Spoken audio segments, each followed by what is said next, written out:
Africa party. Yes, hello everyone. It's the grand opening of Hall of Fame Bar and Restaurant in Farato, West Coast Region, Komosar, on Friday, 19 December 2025 at 5 p.m. Oh yes, at night is food and drink with salsa live band performances, DJs and artists. Come on, Mbadingula to Lamonyola, Hall of Fame Ibayella, Arjumo to Akaro Tiltani Konoto, West Coast Region member Farato, Oto Yalbele Bunya, Buken Des, Daman Hall of Fame, the Nanko Ubi, the grand opening, Arjuma, Fukifanak Drumin and very December, Chajuromi Watu, Chafarato, the for Otanyab. Come on, see you all there.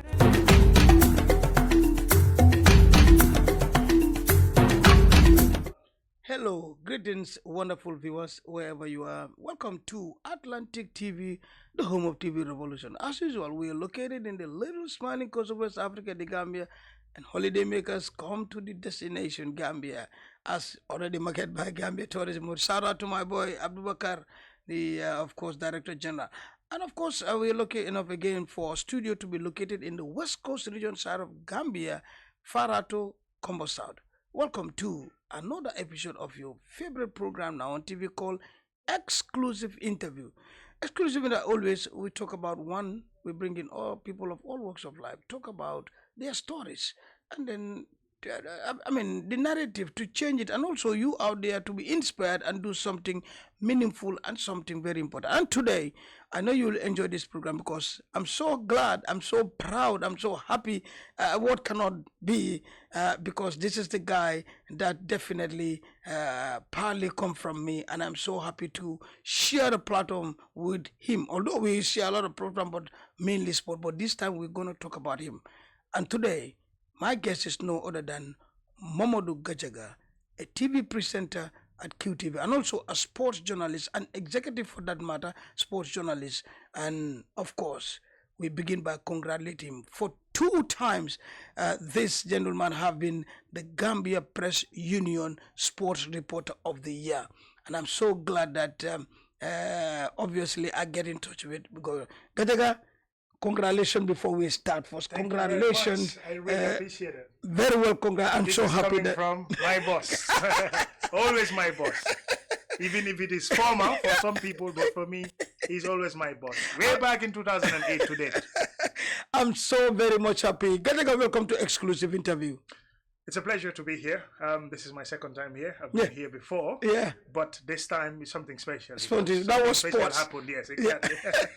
And something special happened. I like that. Exactly. Traditionally on this program, before we start, we give you the mic to greet the family, workmen, colleagues, and friends out there before we start the program. Wonderful. So it's a pleasure. Let me first start greeting my dad, Gajaga. Definitely. He's a proud father, always proud of me. The kind of work that I do, the kind of conviction that I have, the courage, the hard work that I put into my life as well. My mother, Juma Kebe, as well, so proud. My siblings, my wife, Mina Bojang, currently out of the country, but my kids as well. And everybody who, is part of the Gajaga family in one way or another, for colleagues all over who've been supporting me, a brother, a mentor, Alhassan Jite, has really contributed a lot in my life as well, especially in my professional career. Lamin Saidi of Brikama Medina, and so many other people. If I want to talk about the list, it's very long. It's very long. And one special person also is my big brother, my family member, Aliou Badarafal. Aliou Fal. I passed through your hands with him as well. And maybe brother John Gomez, Vicente Gomez as well. Okay. So the list is long. The list is long. Everybody who has been part of the Gajaga success story. And of course, we cannot forget the Sports Journalists Association and our El Presidente. Yeah. Alhaji Omar Jaju. I call him Alhaji. You call him Alhaji? We call each other Alhaji. Alhaji Omar Jaju, and all the executives who are part of the Sports Journalists Association and the general membership as well.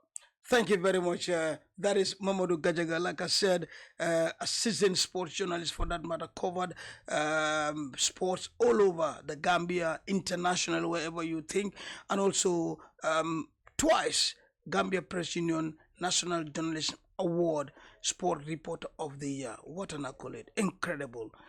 Let's now talk about people saw you on QTV, People were hearing you from FMB and Afri Radio and also so many places, Gajaga, Gajaga, all over. But actually, who is Gajaga? Born where? Tell us a little bit about Gajaga. We need to know. This is exclusively. We need to know about Gajaga. Yes, quite interesting. I'll be happy to talk about that. So I was born in a village in the Upper Nyumi district called Kercherno. If it is in Fula, it's called Sare Cherno. Sare Cherno. Sare Cherno for Fullers, but Kercherno for the Wolof. For the Wolofs. But for the fact that, you know, you have a lot of Wolof communities around that end, and Wolof is widely spoken, so that has seemed to dominate the Sare Cherno. There's only a few Fullers who call it Sare Cherno, and then the rest of the people around that end, because you have Medina Sering Mas, you have Pas Omar Saho, you have Ker Mama, and then Ker Cherno. So it's the Wolof version of it, Ker Cherno, that goes viral, you know. And that's in Nyomi. Yeah, that's in the Nyomi, Upper Nyomi district. So that's where I was born, raised there a little bit, and then me and my family were in Sukuta between 1990 to 1997. Yeah, you know then what? From Sukuta. Yeah, no, listen, stop here. You know, I saw a write-up. Sukuta are taking ownership of Yes, of course. I saw every right they to. say our Mamodou Gajaga wins the award. So I was wondering. Yes. Gajaga, Sukuta, What connection with Sukuta? So that was it when Dad moved to Sukuta. Yes. Oh, this is why I know that. In Sukuta between 1990 to 1997. Okay. Then we moved to Brikama with my family, of course, my dad. Okay. Has a compound in Brikama. Then we moved to Brikama. But if if it is a country, I would be a citizen of Brikama. I would have naturalized and get the passport of Brikama, because I've been there since 97. And that was so it was through Brikama. Exactly. So that's 28 years since then. Wow. So I would say that's basically me. Then I went to Brikama Primary School. Yeah, the education background. Educational background, Brikama Primary School. But before then, I did my grade 1 and 2 in Sukuta Primary School. Oh, okay. Before you relocated. Before I went to Brikama. Then Brikama Primary School, grade 3 to grade 6. Okay. And then we were the last batch to do common entrance in 2001. Oh, yeah? Yes. Since us, you know, then the new format of examination came and all of that. Okay. Then I went to Brikama Upper Basic School for 3 years. And then from Brikama Upper Basic School to St. Augustine Senior Secondary School. Oh. And then after St. Augustine's, here is somebody who, if you like, maybe use the term nerves about going to Europe. Oh, yeah. So 2009 onwards, I did a course in English language proficiency, and also did some international exams, but all wanting to go to Europe at that time. So it was hustle. Nerves. Yeah. So for me at that time, going to America, going to the UK, and all of those things, was in my head a lot. But eventually, everything is time. It couldn't materialize at the time, but I continued. I said, you know what? I'm a passionate sports person. I want to become a journalist. I want to become a sports journalist. Of course, journalism has always been my passion. And then I started, let's say, the early part of this is what I want to comment. Exactly. But like I said, this is the boy that for nerves.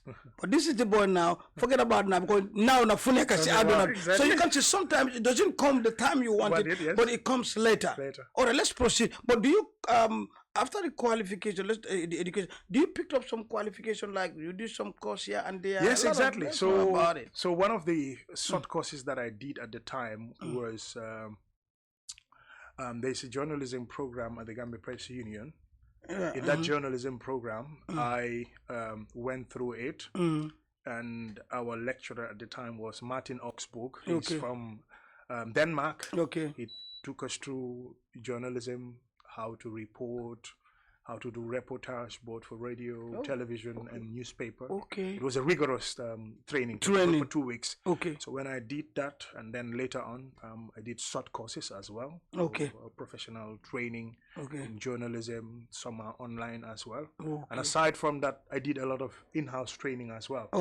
So I briefly went to the Standard newspaper under the tutelage of Sirif Bojang Senior. There are two Sirif Bojangs. The senior one. The proprietor of the Standard newspaper. I worked there as well as a reporter. He guided me on how to write reports, but also with specialization in sports. And then at the latter part, my boss, former boss, if you like, Lamin Cham of Brufut. Okay. Came from England, came and worked at the Standard, so I was also under him for some time. We started reporting, but in between, maybe your question will come on. Yeah, question. Yeah, that's what. Let's just move, because it's very easy to interview a journalist. And sometimes you need to pick up some people to push them. But anyway, that brings me to the next, which you have touched a little. How does you come into journalism, especially sports? Give us that track record. Let's know about it. Does it come, you're sleeping, you wake up, or you are a radio listener, you send me? Because we see a shout out to Bakary Manneh Nyancho Kora. Bakary Manneh was so passionate about radio. He will listen to the radio. He will go to all the presenters. At the end of the day, guess what? He's now, in fact, a radio manager. More than. So how does it come to Gajaga? It was almost like the same trajectory. I started listening to radio when I was virtually 7 years old, 1994. I used to listen to the BBC World Service through my dad's radio transistor. Then they have no FM relay station in the Gambia, but you use what they call shortwave. SW. The SW, shortwave. Yeah. So radio transistor, you tune in, it will have a lot of background noise on it. It will not be clear 100%, but you'll still be able to get a gist of it. So I'll ask my dad, what are they talking about? I barely went to school at that time. Asking, this word that they are pronouncing, I'll try to pronounce words and then asking him questions. So when they say there is a coup attack or there is a coup d'etat in Nigeria, then, lots of coup d'etats around around Africa, especially that end. Exactly. And then even later on in the Gambia, July 22nd, 1994. So I remembered I was the first person who broke the news. My mom sent me to the Sukuta market to buy porridge, mono. And then on my way, I came with the news that na nga mo ile ko bi coup d'etat lebe kere konyi coup d'etat am na ite ala mo non coup d'etat ite dabitila ite masiba ko modro ko wala folen kay war na nga mo ile na Marcel do nga mo ko coup d'etat lebe kere. So I've always been interested in news. I've been inquisitive about what is happening around us, what is happening elsewhere. So getting that sense basically got me into journalism. So I would say when I was going to school, if I was asked by a teacher or anybody that what are your dream jobs, what do you want to become, I said journalism straight. Right, I don't there. want to do any other thing. You don't even think twice. I don't think twice. Not any other job but journalism. So eventually I became a journalist, and through that listening to radio, I listened to both local radio, international radio of all kinds. I read newspapers, and I would say I was one of the few persons between, let's say, year 2000 to, let's say, 2005. I've known all radio frequencies in the Gambia. Whoa! I've listened to every radio station. I can tell you in each radio station what shows goes on there, who are the presenters, what time do they present the programs. Oh my goodness! So that's how passionate I am when it comes to radio. Passionate. That's so passionate. And then eventually from listening, I became a contributor. So when GSM companies came, and then you can send text messages, and they're like, so GRTS I would do. West Coast Radio, of course, Peter Gomez is one of my favorite journalists in the Gambia. In fact, so I'll send him messages. I'll sometimes even call. I remember my first phone call on radio was on GRTS. They are doing a phoning program, and people should, express how they feel about a particular thing. Then I called and then, spoke. So in fact, because I didn't understand radio at the time, so I made the call, and then my radio transistor was on. So it brings a feedback. Say, please can you turn down the volume of your radio? I did that. As always. Because when I was speaking on the phone, I equally wanted to listen to myself at the same time. Talking at the same time, and I was told to turn down the volume of the radio.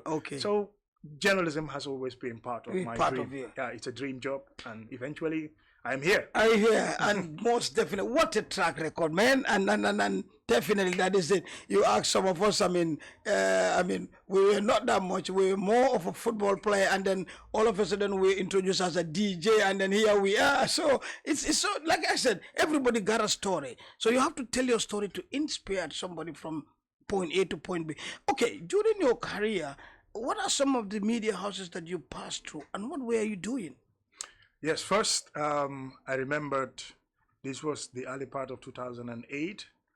I used to send text messages to sports programs. Then Brother John Gomez and Aliu Fall were presenting at Yirwa FM. Yirwa FM, So during their sports presentation, I would send messages every time. Okay. Yeah, exactly. Okay. At the comfort of my home. Exactly. So Aliou Fall keeps saying at Urua FM back then, yeah, but this Gajaga seems to be a very sensible guy. You know, he sends us messages, and his messages seems to be on point. I think one day we will get him here. Vicente started also talking good about me and all of that. He said, "I would love to meet him." Yeah. Yeah, I don't know who because the actually text, the message, the messages that I used to send are very interesting. Okay. So Brother John also, one day they invited me. But prior to that, there was the juniors competition final at SSP. In Brickham. You do the live commentary on FMB radio. Yes. I went there. I told Falilu Janko of GRTS radio, senator. Yeah, at the time, I told him, yes, Big Sam usually go to cover all these finals. Yeah. From the one at Box Bar, the Nawetan, the senior Nawetan of the men, and also the junior finals as well. Exactly. So I used to come to the juniors back then with Medina, one of our teams, young players. So I used to be part of the team's executive.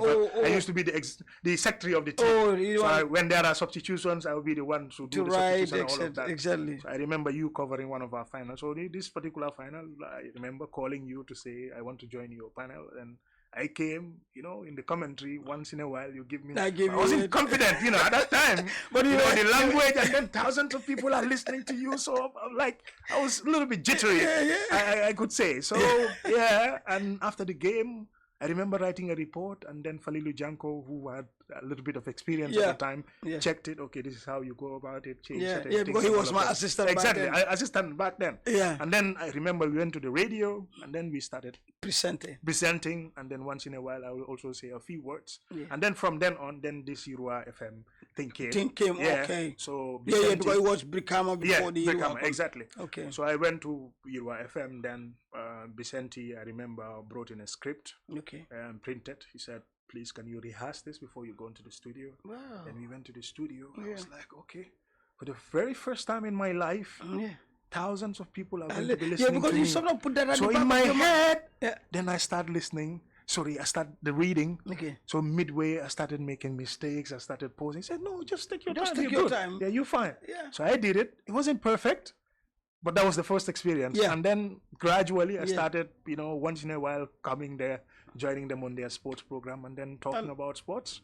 And eventually, that's how it continued. That's how it continued. Yes. Then from Urua FM, of course, FMB was a regular at the time. Exactly. Then I remember 2014 to 2018, Afri Radio. Afri Radio. But in between, I used to be invited to JRTS radio, a state broadcaster at the time, for sports programs, usually by Esa Sow. Esa at the time. And I also remembered I used to go to Teranga FM also. Teranga, I used to hear you going around that end too. Exactly, I used to go to Teranga FM also. My big uncle, Moses Den. Moses Den has also encouraged me a lot. Yeah, exactly. Brilliant at the time. And in between, Capital FM. Okay. Yeah, sometimes on their sports shows, sometimes they will give me a call, and then I'll report live.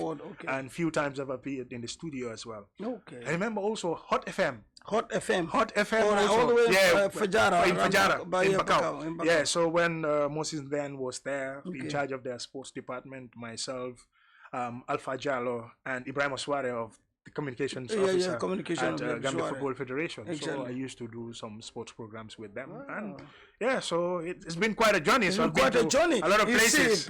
But that was the passion that was driving you. Absolutely. Passion was driving me. I remember, you know, going to matches.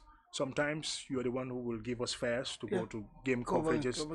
Coming back, sometimes if it is too difficult from the stadium to Westfield, we track it. We track it, we come, and then sometimes if the pockets are dry, you leave Jeffon and nisi motola, you jump for a fire, you know, I sub you know, buy the more summer because you know, pass woman and all of that. We've been through all that. I know, man. And with all this, I was still passionate about because of course, coming from the village, grew up from the village.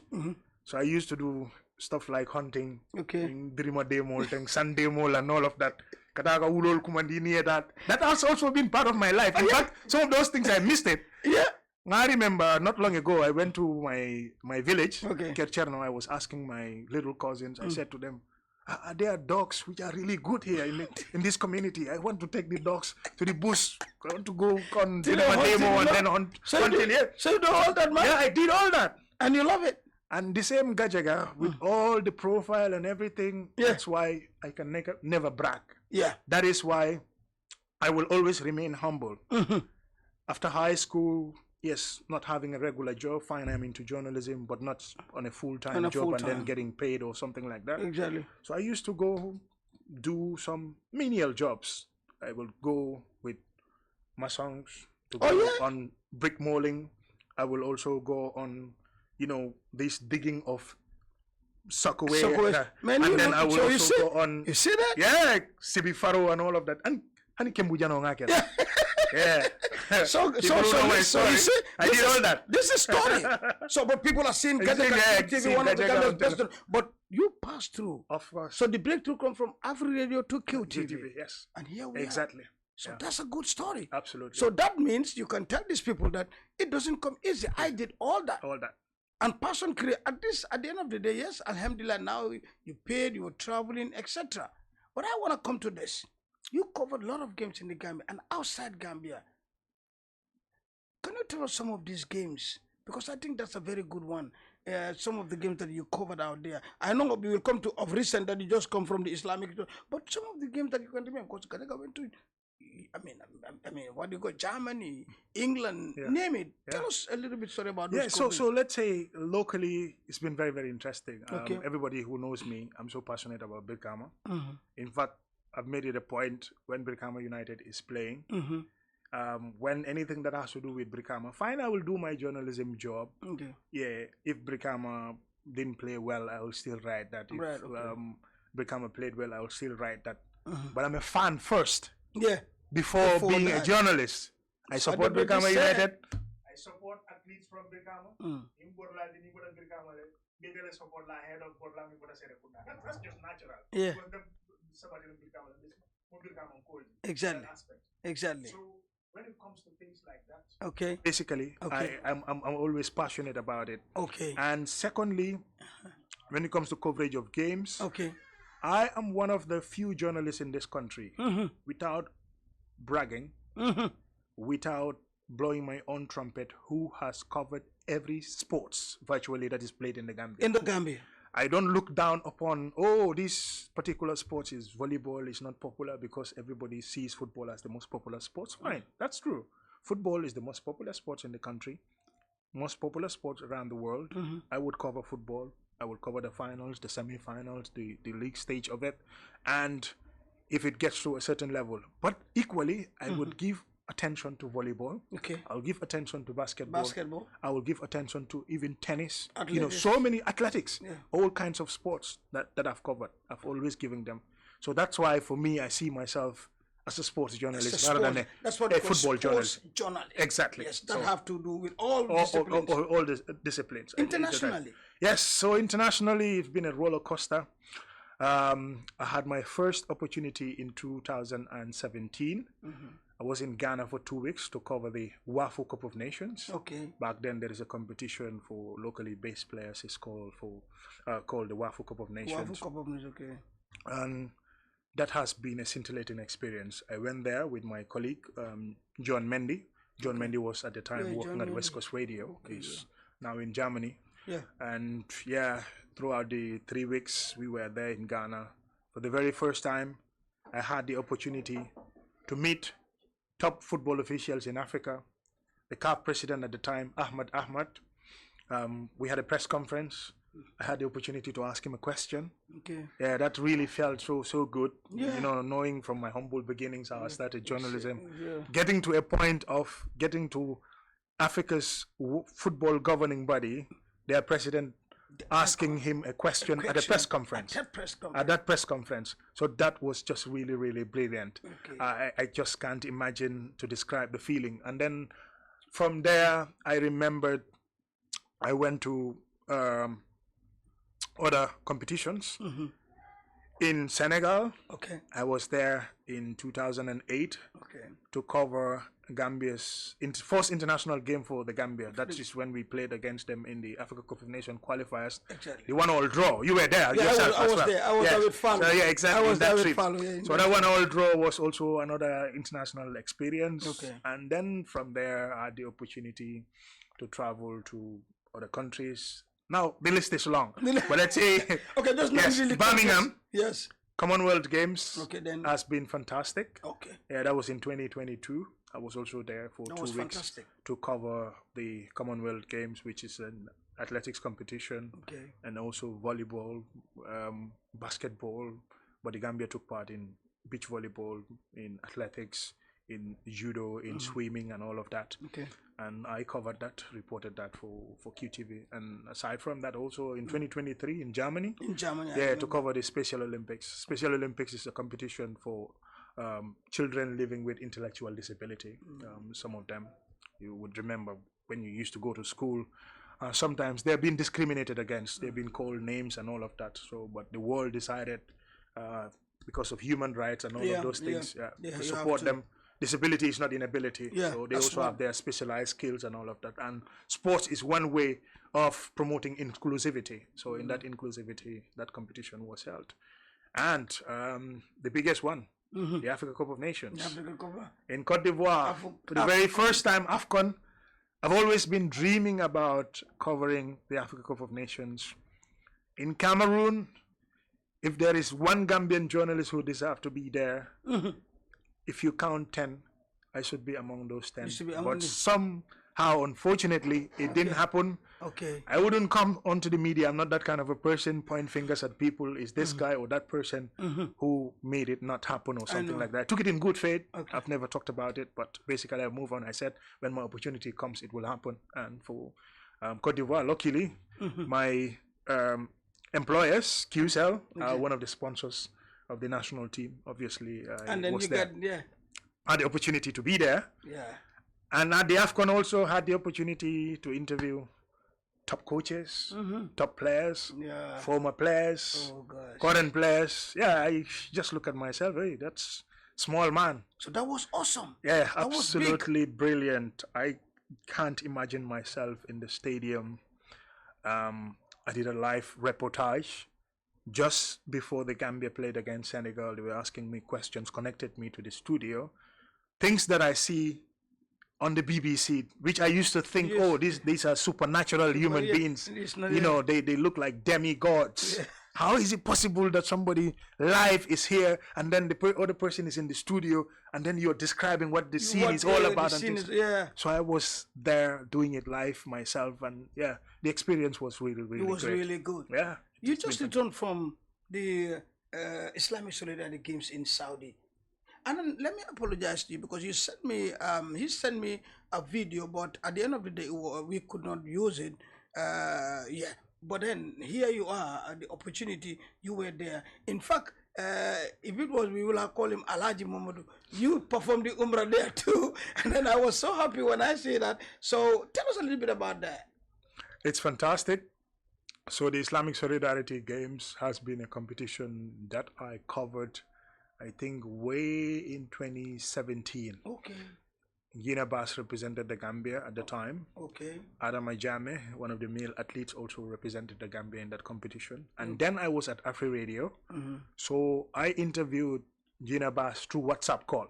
Okay. So I interviewed her by calling on WhatsApp and asking her questions. Then I recorded that interview and I played it on Afri Radio. Okay. In fact, people were calling and asking, how was it possible, you know, this athlete is in Azerbaijan, in Baku at the time. Oh, that was in Baku? Yeah, that was in Baku in Azerbaijan. So said to me, how did you? I said, yeah, technology is advanced now. I'm also learning a little bit on how to do some of these things. And I still have that interview. Oh. Yeah, I still have that interview because I do a lot of archiving. I have interviews as far back as 2010, 2011, 2012, and yeah, a lot of those.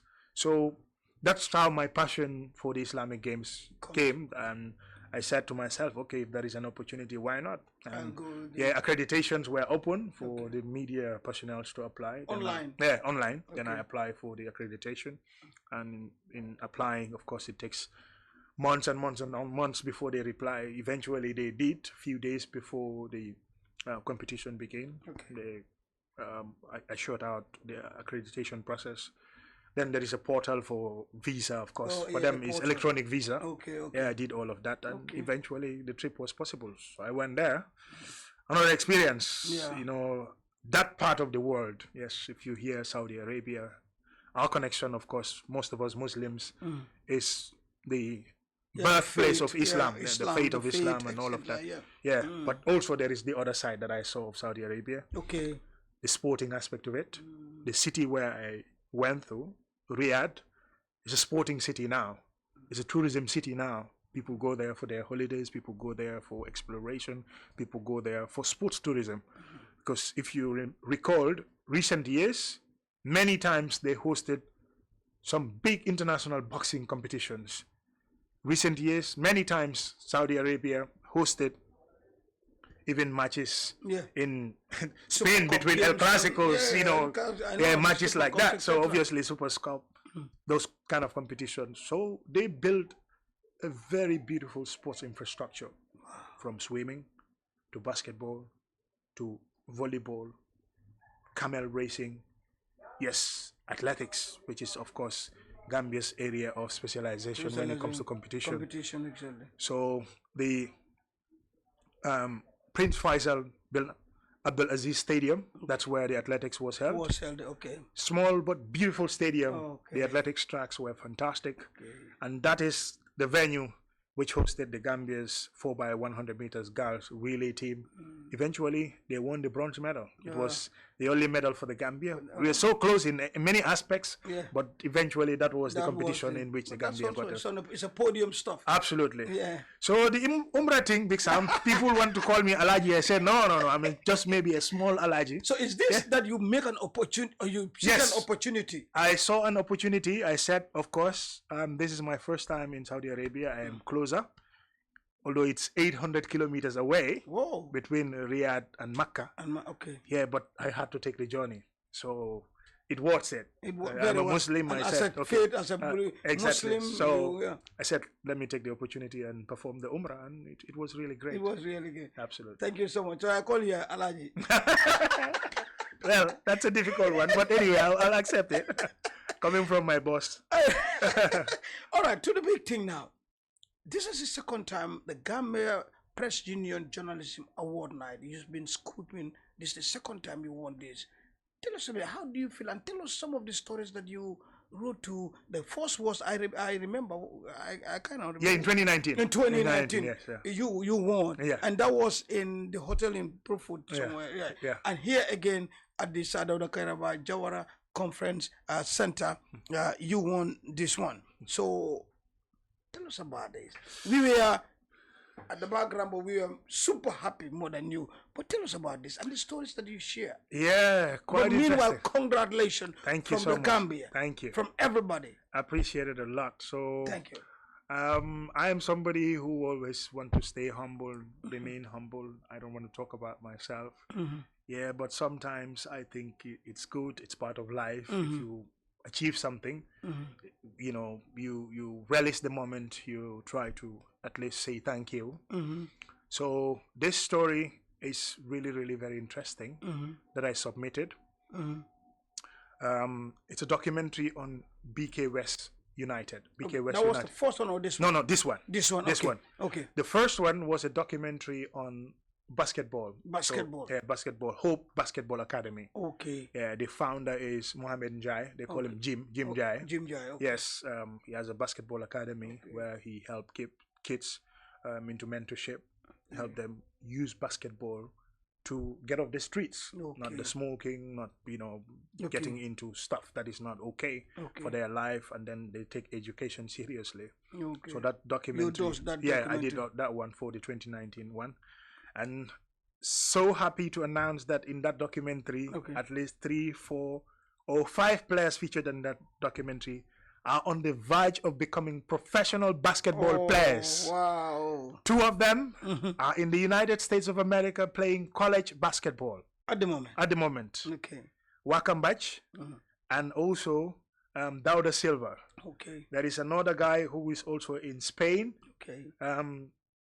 Gradually becoming a professional basketball player in Europe, wow, and then another person as well. So that story not only won yes, something, the but award, also but later years would produce it got the some impact on the players big, themselves. big impact of Congratulations. it. So this one, so this one is a documentary, 4 episodes, 26 minutes each. Okay. And I did the production, of course, with a German, Maria Potts. It was on what? It was on BK West United. Okay, BK It's a football academy. Okay. But also, they use the football academy to create positive social change, helping the kids, grooming them. That, okay, there is football, of course, but there is life after football, and you have to take your education seriously. So the founder of the academy is Cherno-Bari. He was born and raised in Germany, but of course have family roots in the Gambia. Every year he comes to Gambia. Okay. And he has this football academy helping the kids. They even went on a competition in Germany in 2018. Oh, okay. And sometime, I think 3 years ago, they were in Germany for the Lawala Cup. They competed up to the finals. Eventually they didn't win, but they did very, very well. Sometimes year before last also they went to Germany to compete in the competition also. In fact, the last edition, last December, I was meant to go with them, but you know, now the issue with immigration, the issue with the EU concerning appointments and all of those things.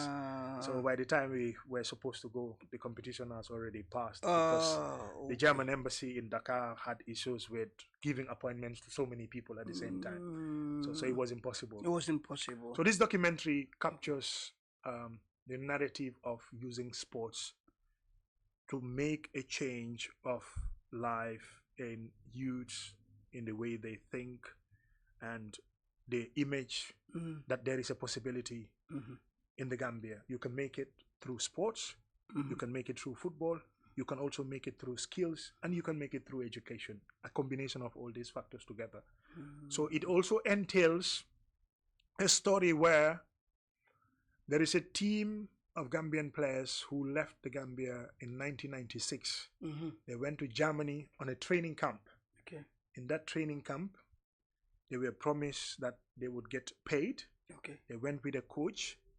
This coach is called Heiniger. It's a German. It's a German. Okay. So when they went there for the training camp finished. Just before the end of the training camp, the coach abandoned the team, left, came to Africa, signed a contract, I think, with the Madagascar national team, and then later with another African team, and then somehow the whole thing was a scam. It was dubious. Oh my goodness. So the players that he went with, yeah, some of them came back, but 6 of the players decided to stay in Germany. And one of them featured in the documentary is Alpha Baji.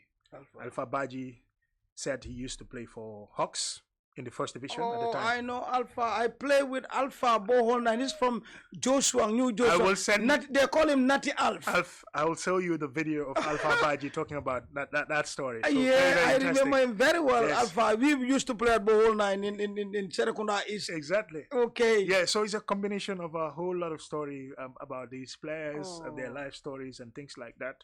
And you know, like I said, it's a co-production. Okay. I did the narration. Okay. I also helped in the research of the documentary. Okay. And at the same time, the English version, I did the narration of it. So, which I'm very much happy about. Yeah. So, fantastic. It is really, really feels so great. Okay. Well, we finally come to the end of this, but this is the most important message that I will always ask my guests, especially you. You know the story, and then here you are. And what is the most important message you have for the people, especially the upcoming journalists? We know how you come. So what would you tell them?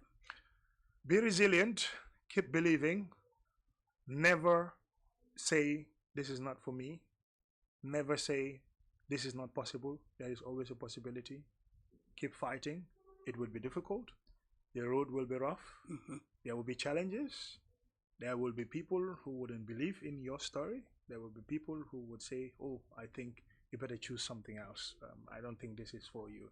But if you resist and then you believe in yourself, you keep being determined and work hard, eventually you can go places and the sky is the limit for you. So that's my advice.